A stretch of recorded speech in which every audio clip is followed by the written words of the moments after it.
back with the House of Cards podcast, the show where we break down the art of creative real estate investing. Join us as we dive into the world of real estate with insider tips and tricks for making your investments go further. From buying with no money down to flipping properties for profit, we've got you covered. Plus, stay tuned for expert guest speakers who will share their knowledge and experience in this ever-changing market. So grab a seat and get ready to learn the secrets to success in real estate investing. And now, from Alaska to New York, your hosts, Chris James and Jesse Stanton.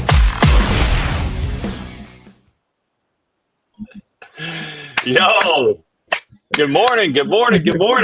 Happy Saturday. How you doing, brother? Good, man. Is the mic on today? The mic is on today. I can hear you. I just want to make sure. You sound good. Sure. You look even better, bro. Thanks, man. So those who don't know, today is Jesse's birthday. Oh, he wasn't going to tell a lot of people, but just wanted to throw that out there. Today is his big, what is it, 3-3 or 3-4? The big 3-3, dude. Yeah, okay, me and you are 20 days apart, bro. Yeah, man. Who would have known? Small world, man. Small world. And you're camping this weekend, which is phenomenal. Still working, which I love. And I, more so even for the last 48 hours for me specifically, traveling. Guys, if you're gonna travel, make sure you prepare for it mentally. Especially the long 48 hours. I know a lot of people I communicate with, they know I went to Texas on Wednesday. And through Texas, I met a lot of amazing individuals. Went to go see a couple properties that we have on the contract and that we're going to move forward on. So we're so excited about that as well. So it's pretty neat. It's just pretty neat. But more so, I need a traveling buddy next time. Just where I'm geared to. I had to sleep at two hotels and all that crap. But I made it back. It was a 27-hour drive. It was amazing. I wouldn't change anything. Man. So we today got a special guest. I'm actually pretty excited about this one. Heard a lot of amazing things about this individual. And one, he's a subto student as well. And two, how he acquired 30 doors within his first year in subto. I think that's pretty neat. So that's going to be pretty interesting. I'm pretty excited about this. And he's going to explain exactly what his process looked like and how he acquired those. Because everyone knows within real estate specifically, it can be very challenging doing it yourself. So I'm actually very interested to see what his process looked like and what that looks like moving forward for maybe potentially help other individuals. So, but before we bring him on, I just want to say also, guys, don't forget to subscribe. We're on Spotify, Apple Music, iHeartRadio, Amazon Music, whatever your favorite playlist is, or I don't know what you guys use these days, but we're on all platforms. We're on it. Definitely on all platforms. And before I jump in to that, Pam, amazing to see you. You're phenomenal. Pam is phenomenal. Rocio is actually one of the individuals I went to go see. She's amazing spirit. Genuine. Oh God, words can't really describe her personality. We had an amazing time when I was down there. She showed me around San Antonio, Texas. I don't know if I can live there though. I'm just throwing that out there. The weather is ridiculous. It's too damn hot for me. Our 90 or our 100 degrees is a little bit different from their 100 degrees and humid, and I was not meant to prepare for that. But Rocio, thanks again. You're amazing. I literally just got back to like 2:30 this morning. I'm super tired, but I'm here. But amazing. Definitely was great meeting you. Angel, great seeing you in Kentucky. Great seeing you in Kentucky as well. I feel like it was an adventure, but see some amazing people. Had a great time. Definitely had a great time. Chris literally saw everybody else except me, and Alaska was on his way, which was even more a kick in the face. Absolutely. No worries. So I know you're with Alex and the kids in the camper right now, right? Yes, sir. Yep. How long you guys gonna be there? We're down in a place called Valdez. We've never been to Valdez before. So we thought, hey, this would be kind of a neat place to go spend my birthday weekend. And dude, it was awesome. I got some Instagram live footage yesterday. We took the kids out fishing. and they got to all reel in their fish. And it was awesome, man. Because a lot of the streams and rivers and stuff that I typically go fishing, that's a little rough for kids. And my oldest is 8. And so where we went fishing yesterday, we went out to the ocean. And as the tide was going out, you can kind of chase the tide, and then you can cast in there. And so it's fairly safe, and the kids had a great time. So we had the whole family out there. My 2-year-old was out there. Everybody's out there. And what's really cool about where we were fishing in particular was you can snag. And if you're not familiar with fishing or what the term snagging means, it's basically I've got a hook. It's almost the size of my fist. Okay. And it's got it's got like three treble hooks on it, or 3 hooks on it. And it's weighted. It weighs about 10 ounces. And you can cast this thing out. There's no bait. There's nothing like that on this hook. And it's just this big hook. It's like a Batman grappling hook or something, man. And you cast it out into the water. And then you as soon as it lands, you let it sink. And then you just pull your rod and your line through the water like you're ripping it, and then you reel in the slack, and then you just rip it, and you can snag fish. So whether you catch a fish, whether the hook snags on the tail, in the side, in the head, you don't got to get it in the mouth. You can snag them wherever, and it's legal. I feel like so. We took the kids out to do that. I feel like Alaska is just bored and making up stuff. Alaska, we're going to call this a game. We're going to try this out this week. Because I think you told me about something called something netting. I can't think of, what was it? Oh, dip netting. Yeah. And that's something like you guys do down there, is like a law and all that good stuff. Mm-hmm. Yeah, you got to be an Alaska resident to dip net. And so anyway, kids had a good time, man. And we got pictures and video. I said this year, you guys got to be the one to bleed your fish. You got to cut the gills.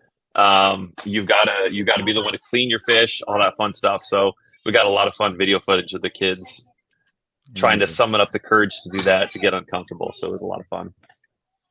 It's amazing, man. Amazing. Yeah, one day I get down there. One day. Yeah, we'll get you up here, man. But yeah, like to Chris's point, the individual that we're bringing up, guys, Chris and I, for those of you guys who've been following us, we're kind of doing a little bit of a pivot in our business as well.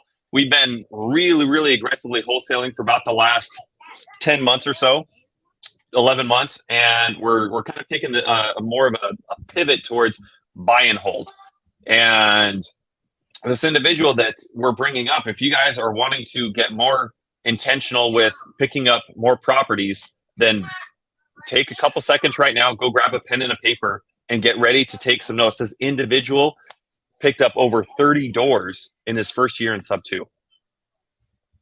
So super amazing. Ella, thank you very much. I really appreciate all the birthday wishes. Thank you, guys. I love you. So anyway, without further ado, let's bring him up. There he is. Eric, what's going on, baby? How are you, man? Appreciate you guys having me today. How you guys doing? Good. It's a pleasure to have you, man. Thank you very much for being here. I mean, talk about stacking the deck. So I don't know if you knew. So we called our podcast "The House of Cards" because with real estate, you've been doing this long enough. You already know. You never know what hand you're going to get dealt. Yeah. It's always an adventure. That's for sure. 100%. So we thought, hey, you know what? What if we did a podcast? We can bring people up here, and with the information, the value that we're going to give everybody, at least we can help everyone stack the deck.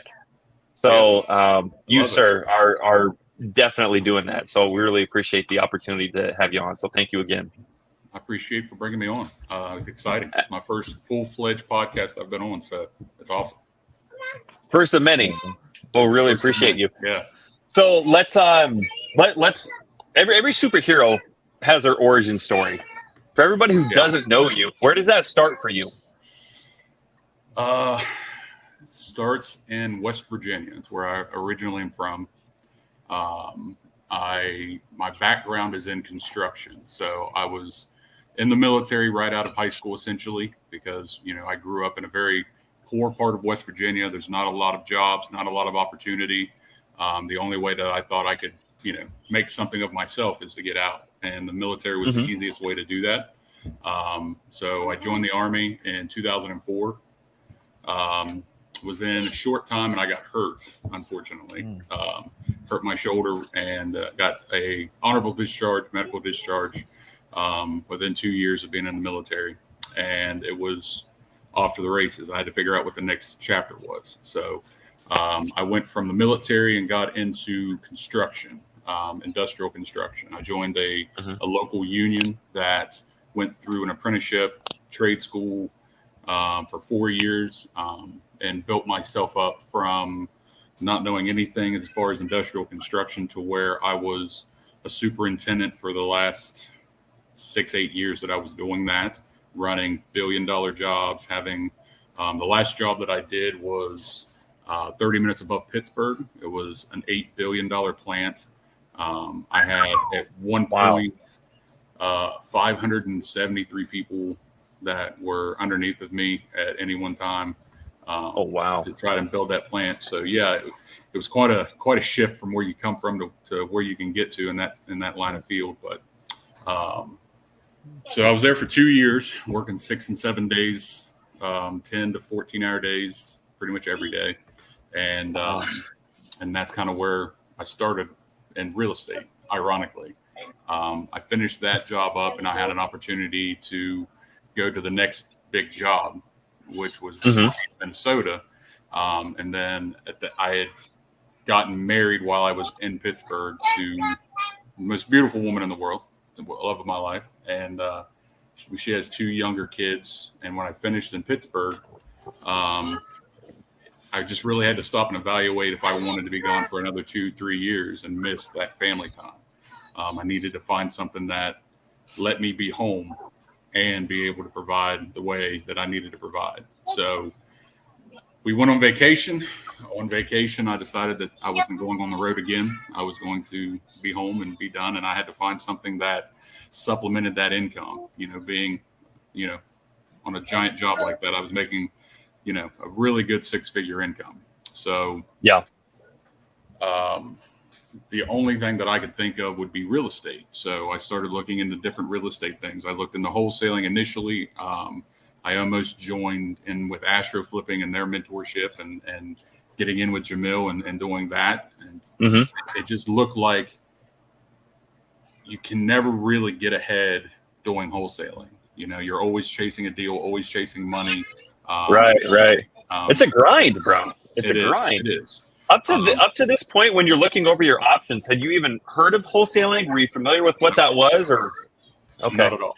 Just kind of feeling my it out. nephew, Okay. my nephew actually got into it when he got out of high school. He started wholesaling and he made $5 or $6 grand off of his first deal, and just kind of told me about it. He said, "Hey, you could do this and get into it, make $5,000 or $10,000 a deal, and do 2 or 3 deals a month. It would make the same money you were making doing construction." So he kind of introduced it to me as like a little 18-year-old making his way, So it just didn't really feel right for me. But because I had looked so much into wholesaling and the best way to get into it, best way about it, those algorithms started to bring up a lot of Pace Morby stuff.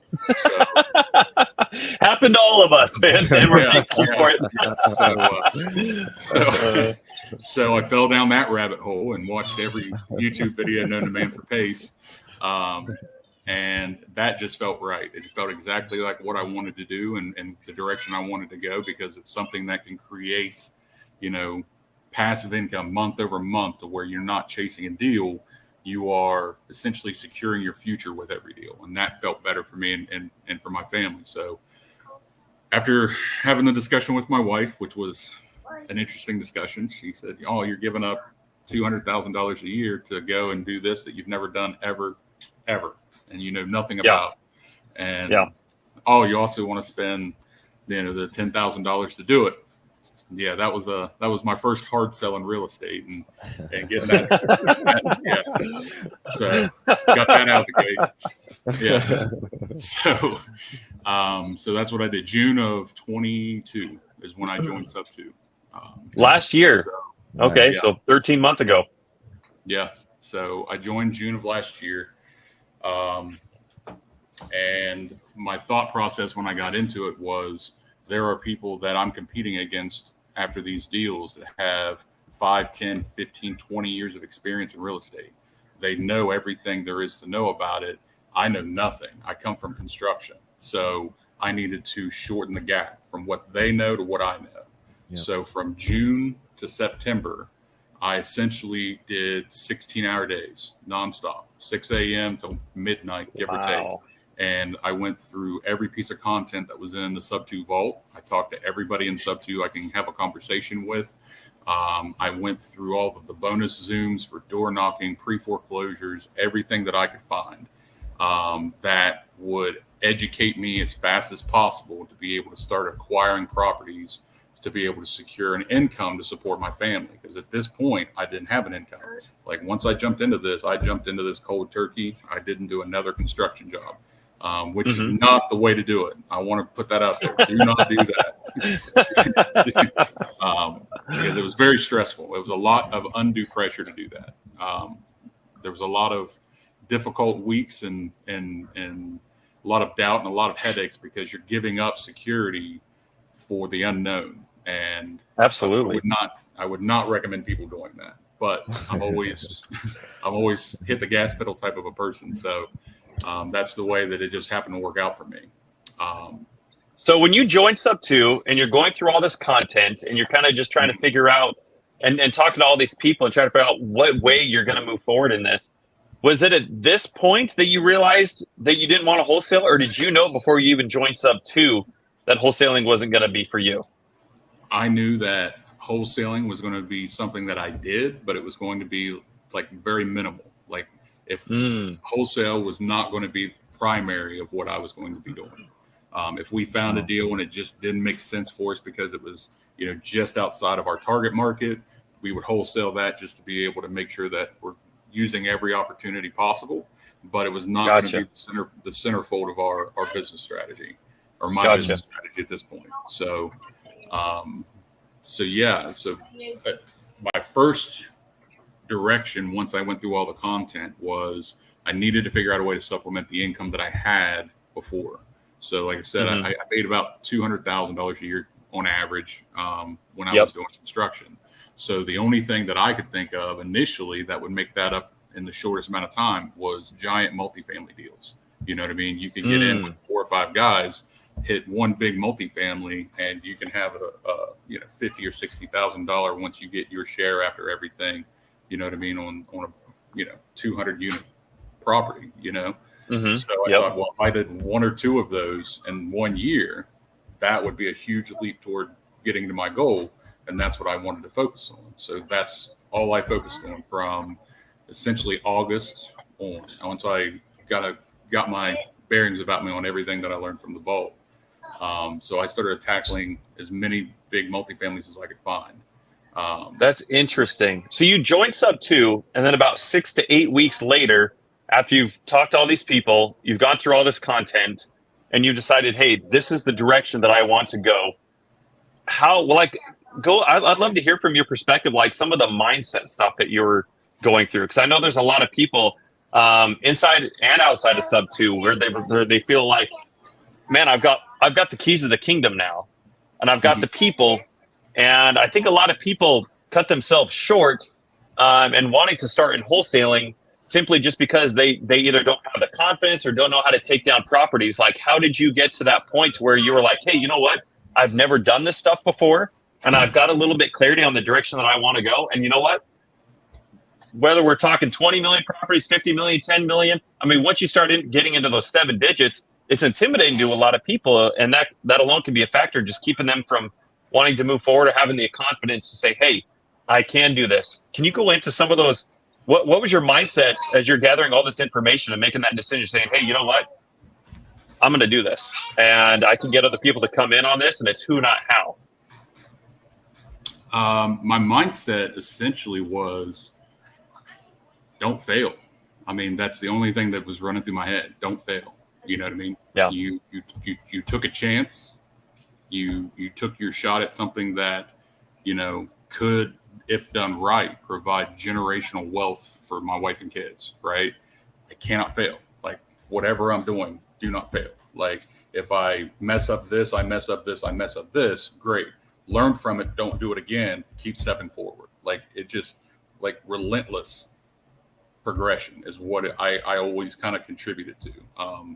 My personality as far as a person is obsessive. Like that's why I could do 16-hour days on everything for weeks and weeks on end, is because I have to be obsessive about whatever I'm involved in.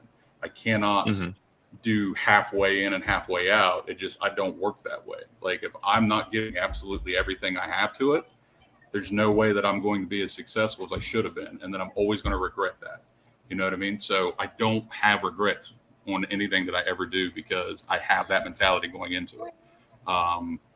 And I was nervous. I mean, I was very, very nervous about taking this step. Like I'm not 20 anymore. I'm not 25. I'm 38, almost 40. You know what I mean? To completely change what I've done for over half my life. I mean, I did 17 years in construction, 18 years in construction. You know what I mean? Half my life was given to that, to completely pivot and change. I was very nervous, very nerve-wracking. You know what I mean? So I could imagine. Yeah, I had to compartmentalize that as well to make sure that, you know, I didn't allow doubt to kind of push me in a direction that I wasn't comfortable going. You know what I mean?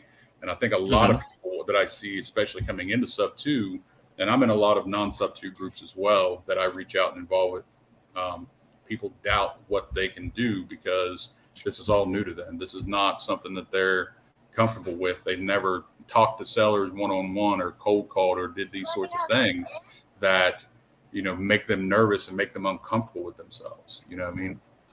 Absolutely. Amazing feeling. I think it's an amazing feeling to be uncomfortable and then overcome that, because how many times do you do that before you don't doubt yourself anymore? You know what I mean? I think that's a lot of what people need to start bringing into their day-to-day. You know, be uncomfortable in something, whatever it is, and then do it anyway.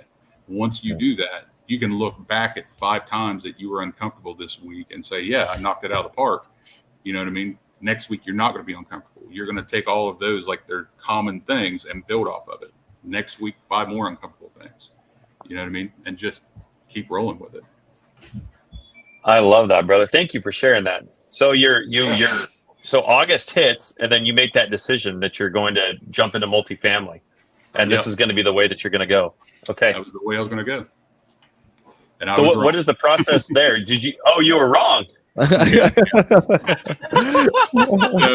Man, now where I thought we were going with that. That's hilarious. Okay. Plot twist. Yeah. So August, that was the path that I wanted to go. That was where I thought was the easiest direction. So that was what I thought was going to be the easiest way for me to make the money I thought I needed. Right. And I started reaching out to everybody in multifamily. I started reaching out to wholesalers, brokers, anybody that was in the multifamily space. I was on a first name basis with people from Arizona to Maine on multifamily, right? All of August, I was just finding these people that had these connections in multifamilies and trying to find a foothold in order to get into it. I met a couple of people that were multifamily experts in sub 2, and I would bring them deals, and they would say, yeah, this is great. But not really a deal. This is why. And I got a little education from why it wasn't. So that way, the next time I just kept eliminating those types of deals. And then about mid-September, I found a property that I thought would be a great Morby deal. Pace teaches Morby method, right? So I thought it was going to be a great Morby method deal to get into. And I reached out on sub 2 and said, you know, who has done Morby deals? Can anybody help me kind of structure or underwrite this? We could JV on it. And I was recommended to a couple of sub 2 students that had done an 18-unit Morby deal in Texas, and talked to them. They said, yeah, you know, we've just finished this one. We know a lot about it. Bring us your deals and we'll do the underwriting on it, and then we'll JV on it. And I said, so you're telling me if I bring you a deal, you guys will do the underwriting on the multifamily, we'll JV the deal together, and then we'll do the deal. And they said, absolutely. I said, are you sure about this? Because I'm not a normal human. When you tell me, all I got to do is bring you a deal. Like, I said, you're going to open Pandora's box. I just want to make sure you guys know what you're doing. And they said, yeah, absolutely. So shout out to my partners, Nick Pedrick and Mike Ferruzzi. God, I probably put them through a time when I did this, but I was bringing them, you know, 10 to 20 deals a week. I mean, just nonstop, just bringing deal after deal after deal. And they were underwriting and underwriting and underwriting. And we got close on a couple of them in through September. And it seemed like as soon as we did the underwriting on it, we were good. We were moving forward. The feds would raise the interest rate, which would then change the deal because a lot of it is financed through the bank. And it kind of shot the money to where it just didn't seem worth it to go through with it. It seemed like every time we had momentum going, that's what happened. And then we got shut out. So super frustrating to go through all of that for the month of August and September, just bringing deal after deal. So toward the end of September, we sat down and did a team meeting again and said, how about this? Instead of going after these giant multi-million-dollar deals and trying to make sense of it, what if we did the same kind of strategy for smaller multifamily, 10 units or less, or single-family houses, and try to tackle everything that way? So that way, if the Fed raises the rates, it's not as big of a dollar valuation. Therefore, it's not going to be that big of a shake. You know what I mean? So Right. You should be able to just transition easily and maybe take down one or two more deals that way. So up to this point, what type of marketing strategy were you guys doing? Were you guys doing like off market, on market? Were you guys texting, cold calling? Were you guys sending out letters? Off market, on market, and then a lot of agent outreach. That's what I was doing. So we didn't do any mailers, didn't pull any lists or anything like that because we were all kind of in our own way, starting out with a very tight budget. You know, we didn't have a lot of money to put into business. We were trying to create something from nothing.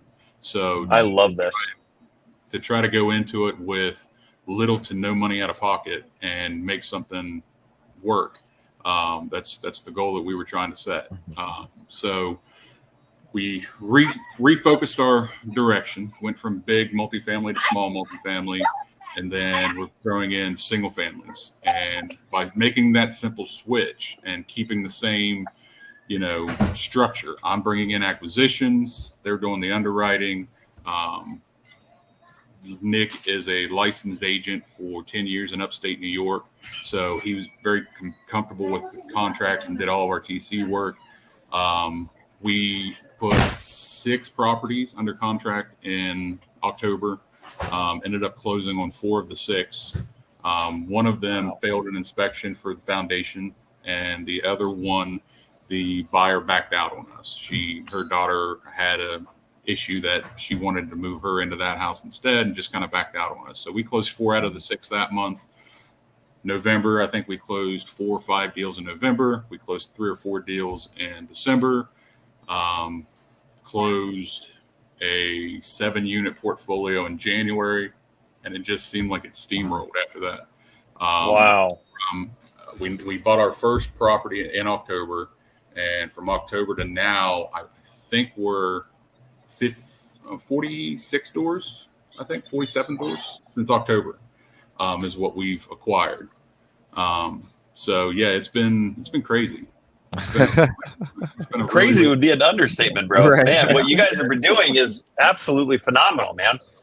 Yeah. So when you got together with your partners and you started putting these pieces together, you mentioned you were kind of handling the acquisition side of things. Were you bringing on people to work with you and help you find these deals to hand off to underwriting, or is it just you, or just me?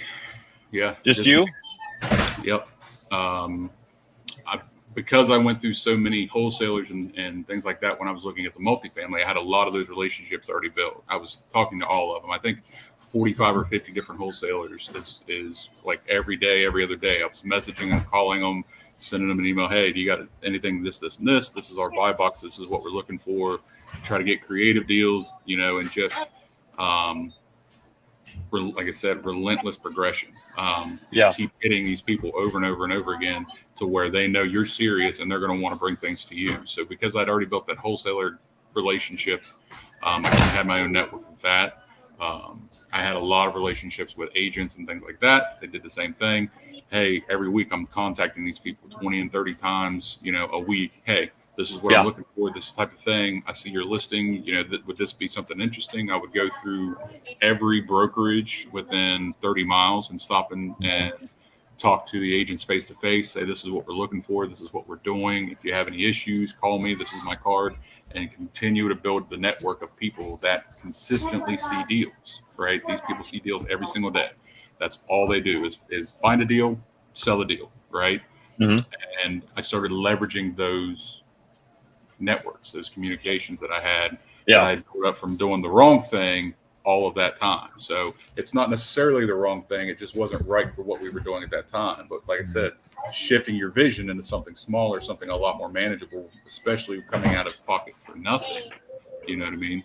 That's a huge switch, you know, and it allows me to bring the deals in that we would normally do. So yeah, that was kind of the transition that we had.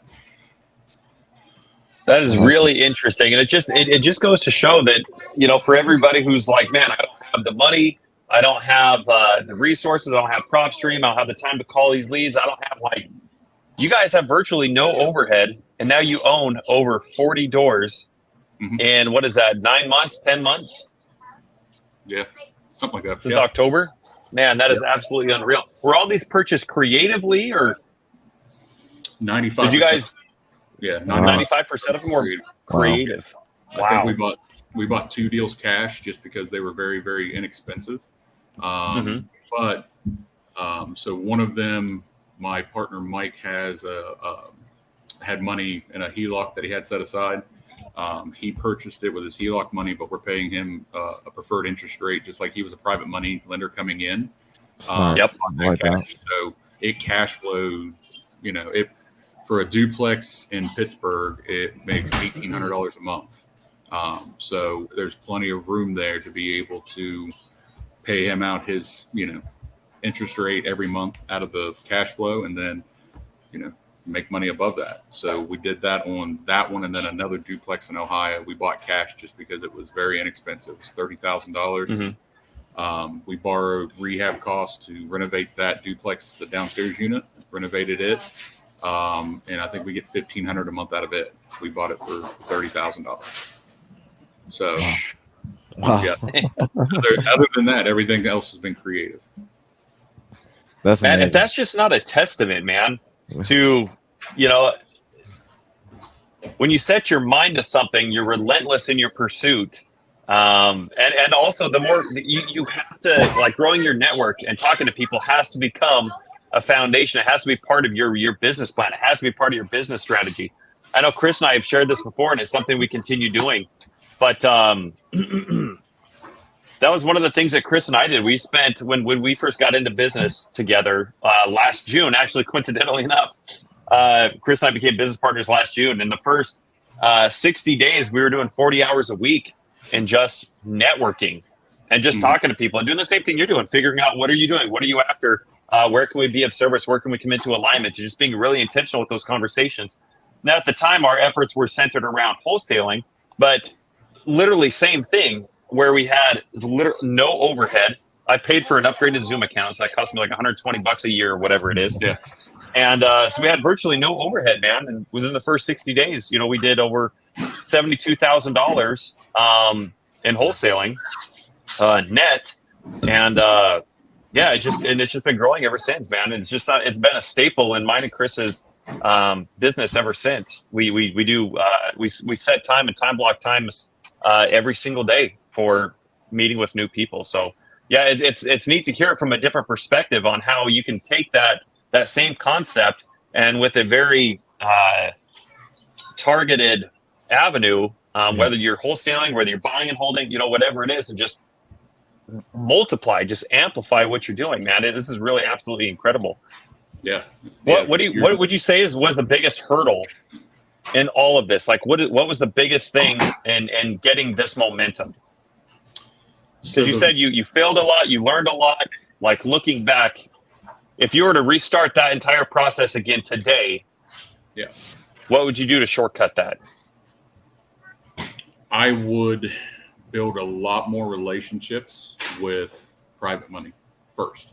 We were searching deals before we were searching money. So we ran across, if I would have spent the same amount of time as I did finding multifamily deals, you know, the hours and hours and hours that I networked and built all of that, to commit myself to finding private money or equity partners on deals, I probably would have 200 doors by now. You know, we've walked away from deals early on that were 10 unit, 15 unit, 20 unit deals that probably could have taken down, that we didn't have the money in place to be able to lock them in. You know what I mean? And they weren't interested in doing wholesales or anything like that. You know, we built the rapport with the sellers at the time that, you know, we were going to be the buyers and structuring the deal creatively.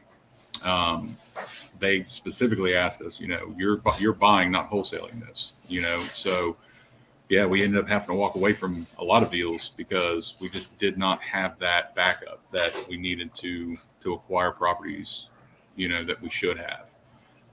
So the first thing I would have done is have your money in place, have people, relationships, you know what I mean? That if you find something, it's not going to hold you back that you don't have the money in place. You know, deals come every day. You can find a deal, you know, easy. Finding somebody that you have a relationship with that trusts you to do that deal with you is the difference.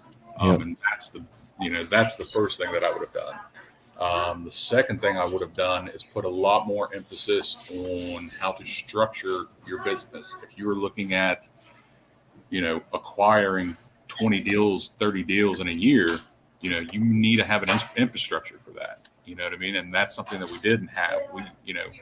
We kind of got into things thinking, you know, we need to find a deal, find the money, lock the deal up, buy the deal, you know, not, okay, what are we going to do if this goes wrong? How are we going to utilize these people to make the deal go better? If we're going to flip the house, who are we going to get to list the house? You know what I mean? And building those type of secondary relationships that will help you after you buy the property. We didn't really set that up in the beginning. Like we were just, you know, buyer's fever. Let's get it done. We got another one. Right. You know what I mean? Like that's what our focus was, that we would have had a lot less issues later down the road if we were smart on how we were going to structure those day-to-day operations after we acquired that property. A lot of sleepless nights after we acquired the first 15, 20 doors. You know what I mean? Like, well, yeah, what do we do now? You know? So, yeah, that would be the second thing. And then I would go on a buyer spree. Let's do some deals. So go shopping. I love that. Pam asked an amazing question in the comments. Oh, I'm not sure if you see it. Let's see. Do you have to rehab many of the properties that you bought? Yes, we do. So that was the other thing that we needed to look at a lot more moving into this. So I have a crew of 4 or 5 guys that work for us that do our rehabs. I met them early on by, you know, my own personal relationships and going through that, you know, they did work on a house that I bought myself, and they were sort of like a handyman, you know, small time construction company. And I talked to them. I said, you know, listen, I'm starting to make traction in this real estate thing. I'm probably going to end up buying some properties and houses that, you know, we're going to have some flips, we're going to have some rentals. So that way the maintenance is kind of a long-term thing. If you give me a set price, you know what I mean, as far as what your hourly rate is, I said, you know, maybe we can work it out to where you just work for me. I keep you busy 40, 50 hours a week and you never miss a paycheck. And then I always have somebody that's working on our properties. And they said, I love that. Perfect. So the going rate for handyman in this area is about $35 or $40 an hour. You know, I pay those guys $20 an hour. You know what I mean? But they do about 50 hours a week for me, and I haven't missed a paycheck since October of last year, you know? So having that relationship and having that going, it allows me to know exactly what my rehab costs every time. You know what I mean? And so because I had those guys kind of in my back pocket, knowing I've got this, you know, rehab costs are going to be lower than what normal people's costs are going to be, you know, we were a lot more comfortable early on buying properties that needed to have rehab and needed to have fixer, you know, kind of a fixer-upper sort of thing, so we can get into those deals better. But the problem that you run into is everybody has limitations. You know what I mean? When you're buying, you know, we bought a portfolio deal that had 7 properties in it. Every one of those 7 properties had some degree of rehab that was needed. You know what I mean? If you have 4 or 5 guys, how long is it going to take for them to do 7 properties, right? Exactly. Yeah. Okay. Great. We'll set them on the first property, then the second property, then the third property. Oh, wait, 2 weeks after that, you have another closing of 3 properties. 2 of the 3 of those need rehab. So how are you going to get from those 7 to those 2? Oh, you just bought an apartment complex that has 10 apartments that all need rehab. Okay, let's do that. So now you got 7 plus the 2 plus another 10. What are you going to do there? You know what I mean? It's all about knowing a balance and knowing how to structure that out. We've gotten to the point now that we're buying purely creative deals that 1 or 2 week cosmetic turnarounds, and then we're off to the races. You know what I mean? We're not doing a lot of heavy rehabs anymore because our time for those guys to be able to go in and do this is a lot more important. If we can get them turned over quickly, then we can either sell them outright and make our profit faster, get our money back into another deal, or we can rent them out immediately and have that immediate cash return. Which is also a hard lesson that we learned in the process. I think that's amazing. Truly think that's amazing. And more so, Rosia said it earlier. I think your story comes from not being fearful. You're pushing through the fear and more so the limitations. You're not holding yourself back. And I love that. I really love that because a lot of people will face a lot of ups. A lot of people, they don't want to touch multifamily or any units above 2, right? Because essentially you're dealing with a lot of people are more geared to just single family housing and it's much easier, so to speak. But no, you took a different approach and I love it. You know, you guys more so fell for it. And a lot of people wouldn't know how to pivot, but I really love the way you kind of niche yourself down to specifically reaching out to these wholesalers and hey, this is what I'm looking for. This is what their criteria. I love that. I never thought about pursuing it that way because sometimes, wholesalers, they don't want to list. Not, I want to say listen. They don't want to understand what you're really looking for. They just want to, hey, send your deal. This is an amazing deal. I got an amazing opportunity. This is a perfect, all the words they utilize, right? But for you to actually take the time to really, stay on top of that and make sure they understand exactly what you're looking for, I think that's phenomenal. That's actually amazing. I really like that. We've actually had to draw the line. I've actually cut my relationship off with some wholesalers because I told them this is exactly what I'm buying. Yep. If you have this, I'll buy it. If this is not what you're sending me, don't send it to me, because I was wasting 2 hours a day going through emails that they said, hey, this is in your buy box and send it to me. And I have to go through and read this deal and then get to the bottom of it. Oh, it's a cash deal. I don't buy cash deals. I buy creative deals. You know what I mean? So I'm spending 2 hours a day going through dead emails that were never going to work for me anyway, because wholesalers just want to put you on an automatic, this is my mailers list, which is great 90% of the time, send it out to the masses. But, 2 hours of my day is far more valuable to me. Now that we've gotten to where we're at, like 2 hours is, that's a lot of money for me. That's a lot of time that I have to commit to something that's not productive. You know what I mean? I can't waste things in my life now that are not productive. You know what I mean? I couldn't agree more. So I've actually cut off relationships from wholesalers because of that. If you're not going to send me what I need, then you're not going to send me anything that I need, and I'll just, move on to somebody else. So, absolutely. Well said, man. Well said. And that's great that you even came to the conclusion you had to do that, because a lot of people would just keep them on the list to just keep it going. And I love the shut off. Trust me, I really do. Because there's actually a perfect example. Even within our business, Jesse and I, we get a lot of people to send us a lot of opportunities, and Jesse and I, we attempt to have those conversations with them, but they don't really try to understand. And I really love what you did, and more so, I kind of want to talk offline exactly as far as what that process really looks like as far as behind the scenes. I know we probably don't have enough time today to go through that, but I would love to pick your brain about a couple things about that and see how we can more so align. And because Jesse and I, we got obstacles in our business as anyone else. So it's more so we just pivot within our business, as Jesse stated, and we're buying. We have quite a few properties in several states. We actually have one in Virginia as well, and over in Hampton. I'm not sure if that's West Virginia or other side, but it's Hampton, Virginia. So And you mentioned specifically, and I was curious, your crew of 4 or 5. Now, are they only doing things local, or when you do buy things virtually, do you like have them fly out to do that project, or do you keep them local? Or So Akron, Ohio is about 2 hours away. We bought a house there. I guess we bought it cash as well. They drove there and then they stayed in the house while they were renovating it. So they would bring cots and air mattresses, sleep in the house while they were renovating it Monday through Friday, come home on the weekend, see their wife and kids, and then go back out the next Monday. You know, I love that. So yeah, like shout out to those guys. They were committed in the early on because, you know, 1 week they were in Pittsburgh, next week they were in Akron, Ohio, next week they were, you know, back to Carnegie, and like they bounced around for 3 or 4 weeks at a time. That they were sleeping on air mattresses and eating, you know, Walmart rotisserie chicken because the stoves were taken out of the houses. You know, so.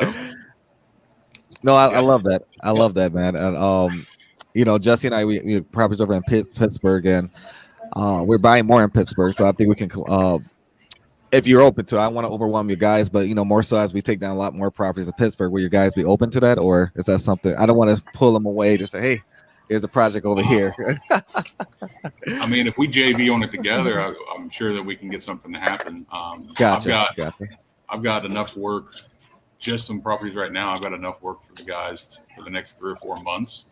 Nice. And just on what we got right now. And then I've got a couple of big deals kind of in the wheelhouse right now that I'm doing that are going to be kind of groundbreaking for me. So I'm probably going to have them involved in those once we get those. Yeah. Man, good for you, bro.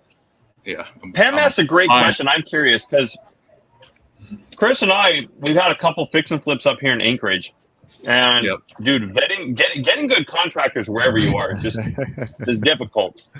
So how did you? What was your vetting process? How did you have to go through a couple different crews or people before you found the right people to, you know, be consistent with helping you scale your business, or what does that look like? I kind of started out using them for tiny projects. You know what I mean? They come out and they did this one little tiny deal. Like I just needed this like a couple outlets replaced. You know what I mean? An hour job max. By then come out, shut everything off, and do whatever. Have them come out and do simple maintenance things. If you're going, so we're not going to be in a market like we don't own a property that we're not planning on owning 5 or 6 more properties in, right? So if I buy one property there and they come out and they do 1 or 2 little things, if I buy 5 more properties there and they did these, you know, 1 or 2 little things good, then I'm going to start using them for the rest of those, right? If they didn't do it well, if they didn't communicate, if they overcharged, if it, you know, whatever they did, cycle through and find somebody else that'll come in and do the next little job and do 2 or 3 little tiny jobs to where you're not putting all of your bankroll on a project that they're going to disappoint you on. You know what I mean? Right. Absolutely. And just kind of work through it that way. We've had a couple of guys that joined the crew that we've had to vet out after they joined the crew. You know what I mean? And like I said, my general foreman that started with everything is kind of the measuring stick. If they come in and listen and are committed to doing it, you know, they're making $1,000, $1,200 a week. You know what I mean? Coming out and doing a job. If they don't want to have that in their pockets to bring home every week, then we just move on to somebody else. There's no shortage of people in this area that would like to learn something to make a decent wage. You know what I mean? So the fact that I've always got these guys working, they never miss a check unless they want to. You know, if they go on vacation, they'll let me know, and that is what it is. But guaranteeing that they're never going to miss it. There's a couple of weeks that we were kind of in between properties that we had for the business. I brought them into my personal house and had them do work in my personal house and paid them out of my pocket and not the business to keep them working. You know what I mean? Because we were, you know, the closing got extended and we thought it was going to work out perfectly. Wow. It did. So, you know, that's how we've been successful up to this point. I love that. Man, that is amazing. Yeah, I really love that. Yeah, and Pam mentioned like that is a great a lot of people do fear that, because even like Jesse just stated, we was definitely going through some hiccups, like finding a right contractor, even with some of the fix and flips we have over there, and doing it virtually could be difficult as well, especially if you don't have the right team in place, right? And it just literally actually, I'm gonna tell you what happened. No more so, one of our contractors, he had all the best reviews in the world. I don't know, maybe it was a family or he did it himself. I don't know, but he had a 5-star review. Yeah. But we hired him, and we moved. We spent about what, Jesse, about $15,000-$20,000 for just him to do the first part of the renovation, and then, well, actually the total renovation, and then we had to hire another contractor and paid him to replace everything he did. Yeah. Everything. So my view on it, we're coming from a construction background. I don't trust anybody.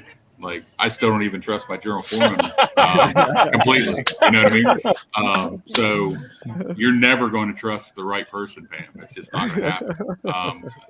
When I got into the construction, there was an old school guy that I learned a lot from, and he told me all the time, tell them what you expect and inspect what you expect. So have them go out and do this job, and then have another contractor come out and inspect that job to make sure it was done appropriately, right? If it's done right and everything like that, you're going to have a little bit more initial costs by bringing that second opinion in after the fact. But the peace of mind that you're going to have once you get into those bigger jobs is going to be worth that little bit of extra money you're going to have up front. You know what I mean? Or after everything's done, home inspectors are a really vital thing. You can spend $300 and have a home inspector come through and do a full walkover on your house, that you can make sure everything was done the way it needs to be. So that way you can either put it on the market, or it's safe for government inspections for HUD Section 8, if that's what you're doing. You know what I mean? And it's very, very inexpensive as compared to having to go in and redo everything again. You know what I mean? Yep. Also, with a home inspector, if you have a shoddy contractor that comes in and does a shoddy job, that $300 inspection is going to be proof that you can go to court and say, hey, he was supposed to do this, this, this, and this. This has all been done wrong. We have the contract stating what the scope of work is. He owes me, money in return. And you can try to reclaim your money that you spent on that bad contractor. You know what I mean? And the fact that most inspectors have to be licensed in the state to be able to verify that makes them an expert that guy did you wrong for you to reclaim your money. Glad we got that one recorded.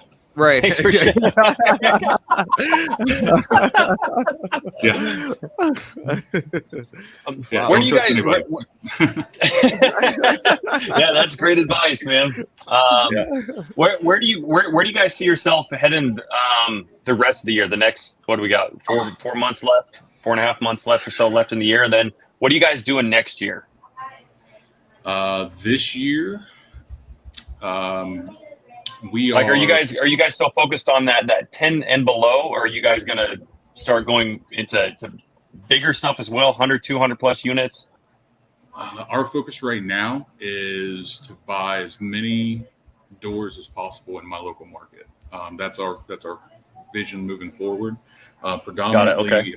If they're single family, we want 3 and 4 bedrooms. If they're multifamily, we want as many bedrooms as possible. My local market is about to explode, where there's going to be another multi-billion-dollar plant that's being built basically in my backyard. So we're trying to buy as many of these 3 and 4 bedroom houses, so that way when that plant goes, there's not enough housing for the construction workers that are going to come. There's going to be 10,000, 12,000 construction workers moving to this area to build that plant. There's not enough housing for them. There's not enough hotels or anything. It's kind of a rural area. So our goal is to buy as many single families as possible, convert them over to kind of a pad split mentality. Pad split is not in this area, but we're going to take their business strategy and kind of implement it ourselves. To where we're going to break these up bedroom by bedroom and do our own pad split for all of these construction workers coming in. A 4-bedroom house, we can get $300 to $400 a week per bedroom on a 4-bedroom house. Most 4-bedroom houses in my market, I can acquire for $70,000 to $120,000. So you look at what the rate of return is going to be for something like that. One single house is going to be, worth its weight in gold in less than a year. So if we can acquire 50 of those, then it's going to be astronomical. So that's my. So Eric, those who don't know, what is your markets? Right now, it's Ohio, West Virginia, and Western PA are the markets that we buy in specifically. We try to stay within a 2-hour window of St. Clairsville, Ohio, Wheeling, West Virginia. I'm right on the border of Ohio and West Virginia, so we typically just draw a 2-hour circle around that. So that way, like I said, if my guys need to go and do repairs on something, they're not gone forever, ever, and ever, like driving 4 hours away one way and then 4 hours back. You're losing a whole day in travel for that week. You know what I mean? So we're trying to be more efficient with that, but essentially within a 2-hour circle of that. But predominantly, everything that's on the Ohio River is what I'm really, really focusing on right now, because that's where that plant's going to be built at. So I'm not a geography wizard, but most people who are that I know who are investing in Ohio are focused in Columbus, and Cincinnati's kind of sparse. And I've been told that Cleveland, like I don't know anybody who's doing stuff in Cleveland. I've heard Cleveland is the worst out of everything in Ohio. Just there's terrible pockets and stuff in Cleveland. Is that the case, or where are you guys working specifically in Ohio? So we've done one property in Columbus. Columbus is, I believe, the number 9th fastest growing city in the country. Huge market, tons of money there, tons and tons of money. But because there's tons and tons of money there, it is ultra competitive. It's the city of Columbus is essentially like the entire state of Florida. Everything is being thrown through the roof as far as purchase prices and everything like that, because there's that much money coming in that it dictates that. So if you want to be in the most competitive market and try to get the most out of your money, wholesale in Columbus, there's millions of buyers. I mean, just it's insane. Cleveland is not a market that I really want to be in. 45% of Cleveland are duplexes. That's what the makeup is for Cleveland. But unless you know the market, unless you are in Cleveland or exclusively deal in Cleveland, you could be buying a duplex for $40,000 that's in some of the worst parts when you thought it was in the west parts. And I'm not that familiar with those markets to know and feel comfortable with having that investment there. You know what I mean? Yeah. So not so much in Cleveland.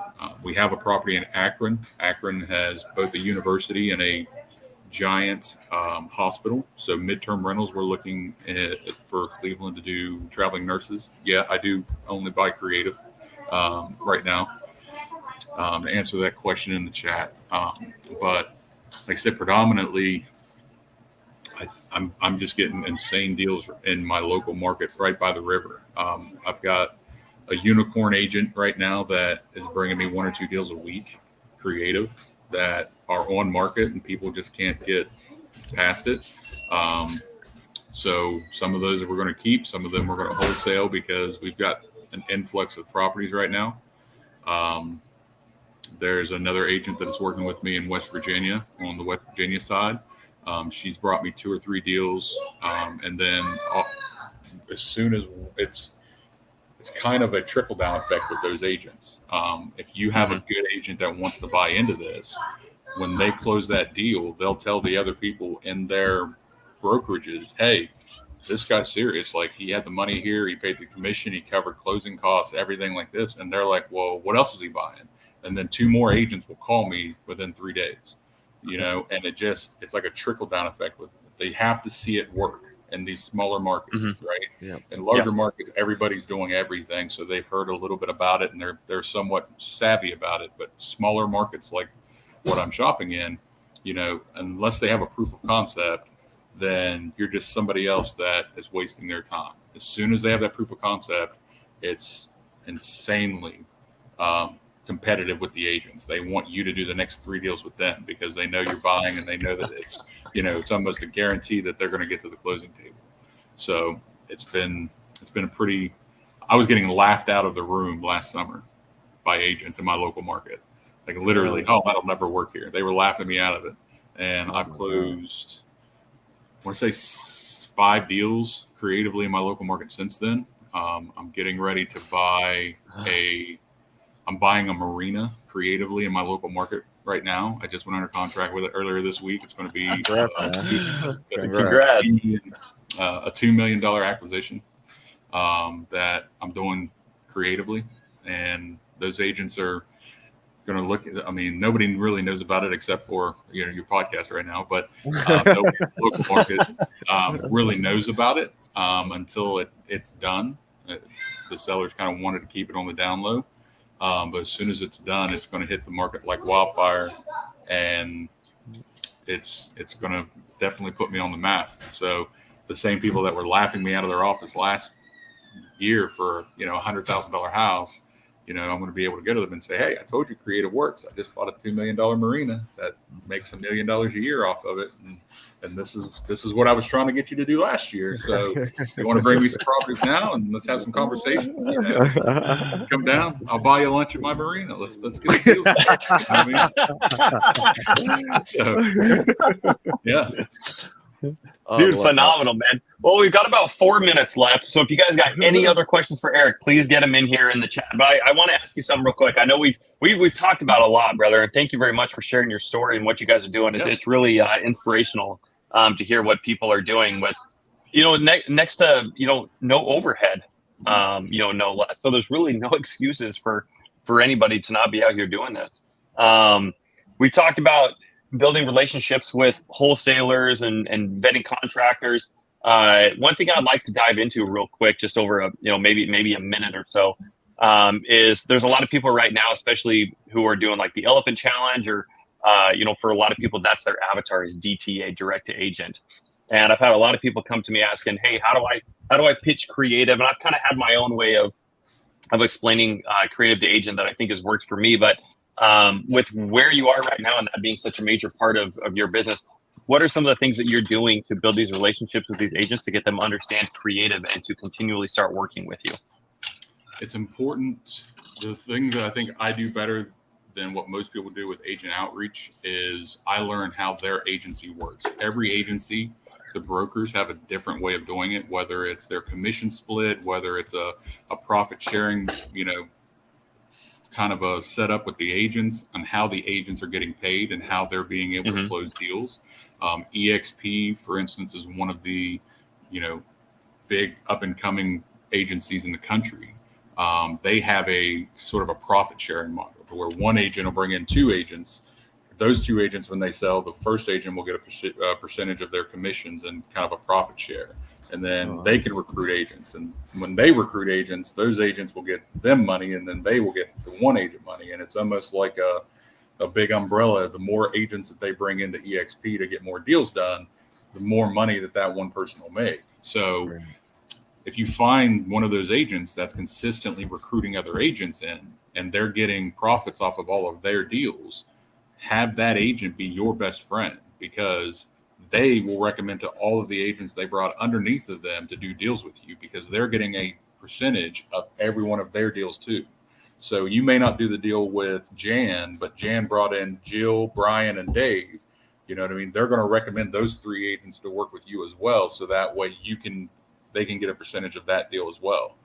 So the more they recommend you, the more options you're going to have, the more deals you're going to be able to see, and the more money they're going to make. So knowing how each firm kind of works and structures is a huge tool, because you can kind of leverage what you know to make sure that they're getting the most out of each deal they bring you. That's ultimately what they want. They want an investor to get to them as much money as possible. And whether that's referring deals, I mean, if you're meeting with sellers that want cash only and it's not really makes sense as a wholesale, you recommend them to those sellers and they can put it on the MLS, they're going to make money off of relationships that you're building. You know what I mean? So making sure that you're getting the most for those agents as what their brokerages allow has been the biggest thing that's been successful for me. I really like that. And I would assume most of it has been from being intentional with, like you said, you're if they're within 30 miles, I believe you said, you're going in there, right? And you're actually in person, shaking their hand and saying, hey, this is who I am. This is how I'd love to, make you some money. Yeah. And I've actually made, a couple of videos. I've done some printouts on deals that we've done, how we've structured them on a sub-2 deal. This is how we did this sub-2 deal. It was on the market for 130 days. person lived out of state, their mother died, and they don't have any way of dealing with it. There's no equity left in the deal because they did a refinance a little while ago. This is, what can you do? And that's how we showed them on paper. This is how we did this deal. We paid the 100% of the commission out of our pocket. We cover all closing costs. We did a 12-month balloon because our strategy was to go in, fix it up to where instead of it being worth $95,000, it's now worth $150,000, and then we can refinance it because it's worth so much more after we did the rehab. You know what I mean? Putting new floors, paint, update it. You know what I mean? So within 12 months, we were able to refinance out, get them all of their money, but the agent got paid immediately, and everything moved forward as it should have. You know what I mean? Being able to show them those successes and show them what you can do with a creative deal that they would never sell anyway. There was no equity left in the deal. Buyers were saying like, can you come down on the price? They said, no, there's nothing left to go down on. That's what they owe on it. So they can't take less than what they owe. You know what I mean? So being able to build those relationships and show exactly what you've done that can help them is paramount for them to believe in it and buy into it. And once they do, they're going to bring you every deal they got because it makes sense then.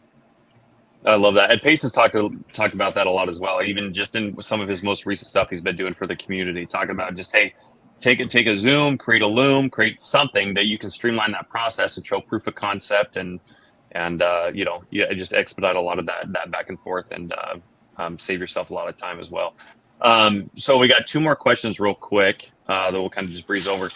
Shane asked, how did you structure the creative financing on some of those deals? I know you mentioned Morby method. Do you have a lot of hybrid, subto, seller finance, Morby method? 90% of the deals we're doing are either seller finance or a hybrid subto deal. Just so that way we can do it. We did a 6 units that was a hybrid deal. Gentleman works 50 hours a week at a warehouse job. He owns a bunch of multifamilies because he heard multifamilies on bigger pockets were the best to invest in. So he thought, perfect. He went out and bought a bunch of multifamilies, duplexes. He bought a 6-plex. And then when he went through to try and do the maintenance on it or have to go through and do all the showings to fill in vacancies, like it took a lot of his time and a lot of effort for him to keep those multifamilies going by himself. And it was difficult for him to do the vetting and to walk through, contractors coming in and doing work and stuff like that, just because he works 50 hours a week, also. Right. So he's came to me and he's basically liquidating all of his multifamily to me. We already bought a 6-plex off of him that, had tons of deferred maintenance. We got a really good deal. We took it over at, I think, a 4% interest rate. And then we're paying him an extra $15,000 or $20,000 above that on seller finance, a couple $100 a month for the next 4 or 5 years, just so that way we can take it off his hands and run with it. Once we get it to pro forma, we'll cash flow about $2,800 a month off that. You know what I mean? So paying him a couple $100 for the next couple of years is not that big of a deal. 100%. As far as the brokers that the agents are under, I've had a couple of conversations with brokers. So sub-2s are tricky because they're not familiar with it. They don't see the benefit in a sub-2 because they feel like the sellers are at risk. I explained to them we do servicing companies on all of our sub-2s. We pay 2 months ahead, basically blueprint of what Pace sets up. We pay 2 months ahead to where if we miss 1 month and it, miss a payment or whatever, they can come back and take the property over and everything they get to keep ahead of that. So it never hurts the seller at that point. And we give them enough of a down payment or whatever to where the risk is worth the reward for them. So if we miss a month, they repossess the property. By the second month is already paid as well. By the time they get to the third month that they had to retake the property, they got $6,000 or $8,000. They should be able to cover that payment, no problem. And then they can always go and sell it on the MLS again anyway. You know what I mean? It never really hurt them. But by that point, we already went in, we updated everything, put in new flooring, put in new paint, put in new fixtures and everything to make it look a lot nicer, to where they should be able to get their full asking price on the market now, because it's what it should have been when they listed it the first time as far as the appeal and everything. Once I explain that and show them the paperwork, brokers typically don't have an issue with it. They still, a couple of them, wanted us to use their contracts and then just add our verbiage in as addendums because they said, well, I paid my attorney this much money to draw this contract up. I'm not wasting it on you, you know. We can do the rest of it, you know what I mean? We've kind of had that on a couple of brokerages, but for the most part, as long as we execute, you know, and that's the important part. Don't go into a brokerage deal, don't go into a real estate deal unless you are positive you can execute. Because as soon as you don't hit the closing table like you tell them they're going to, or even if you're wholesaling it, you know what I mean? If you're not hitting that closing table, they will never give you another chance. Yeah. You've ruined the relationship. It doesn't matter if there were outstanding circumstances. If you're going to wholesale a deal, make sure you have a plan B to where you can still close and then assign the deal as a double close to somebody else. You have to make sure you get to the closing table if you're doing agent outreach. Those relationships are worth, you know, they're weighting, you know, 10 times more than what that one deal is going to be if you lose that relationship. So absolutely. That would be well said. Well said. Well, brother, dude, Eric, this has been phenomenal. Thank you. I know we've gone a little bit over, so thank you for allowing us to take up an hour and 11 minutes of your time. This has been awesome, man. It's been just absolutely action packed. It almost feels like if a Tom Cruise movie could be in a podcast, like that's what I feel like this is right here, bro. Like, yeah, there's just so much. Yeah, it's been great, man. It's been absolutely awesome. There's been so many great nuggets that you've shared with us. Tons of value. Thank you again for your time. Where can everybody reach out to you? Can people do deals with you? I know Rocio asked if if you were just buying creative. Sounds like you're only buying creative. Where can everybody reach out to you if they want to do deals with you? Facebook, Instagram, the Eric Richards on Instagram. That's kind of where I'm at right now. I've actually brought on a girl full time in our company now to do our property management because we've got so many doors, and she's gonna start taking over my my social media as well because I just cannot find the time to do that as much as I should. I'm really focusing personally on kind of building a brand and showcasing the stuff that I'm doing, you know, both with my partners and without my partners on my own. The marina deal is something that I'm taking on myself. My two partners are not a part of that deal. So, and then I've got some big developments coming in the forefront too. I'm going to start getting into development and showcasing on how to do creative development as well. And I don't think that's enough. That's not something that's really been highlighted in subto as much. And then I'm also working on a whole nother deal where I'm using my relationships that I've built in my local market to have a couple of small banks utilize our company as a third-party administrators for their pre-foreclosures.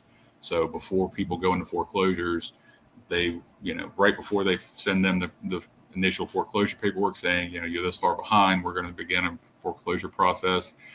Instead of us filing that foreclosure on you, you should definitely reach out to this company.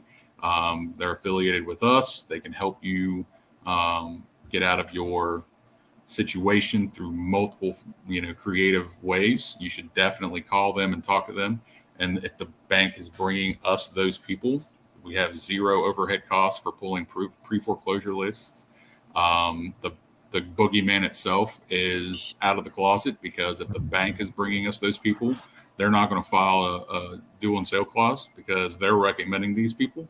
And we can utilize the subto community for what it is. It's just a vast amount of people that have resources and information to take care of these types of problems. So whether it's short sales that need to be done, we have short sale experts. Whether it's, you know, private money to be able to catch up arrears and then be able to list it on the MLS, novation agreements, things that we can go in and fix it to get these people out of the hole. There's no shortage of a way of doing that. And having a bank bring it to us is a revolutionary part of it. I think it's the next evolution in subto. I really do. So that's genius, bro. Love it. Yeah, that's amazing. Once we get the smaller banks to do it, and I do 3 or 4 months of it to where we have kind of a proof of concept, then I'm going to start getting to larger banks and do more regional, you know, instead of just this small market. Okay, let me do, you know, this region of Ohio and show you what we can do with a larger scale. And then ultimately approach a Chase Bank or a Bank of America and say, hey, you know, with these smaller regional banks, we save them on average $25,000 out of pocket because they didn't have the overhead of their employees filing the paperwork. They didn't have any of the legal causes. They didn't lose a single day of money for these loans that they thought they were going to have the money generated coming in. Their interest was paid. Everything was covered. They saved per property on average $25,000 per property. And we did this 300 times. Imagine if we did the same thing for you on a national scale, the amount of money that you can save instead of just throwing it all away and doing your typical pre-foreclosure process. I genuinely think that that's going to be the evolution of subto as a whole on pre-foreclosures. So I love that. I'm working on getting that going as well. So that's amazing, man. That is amazing.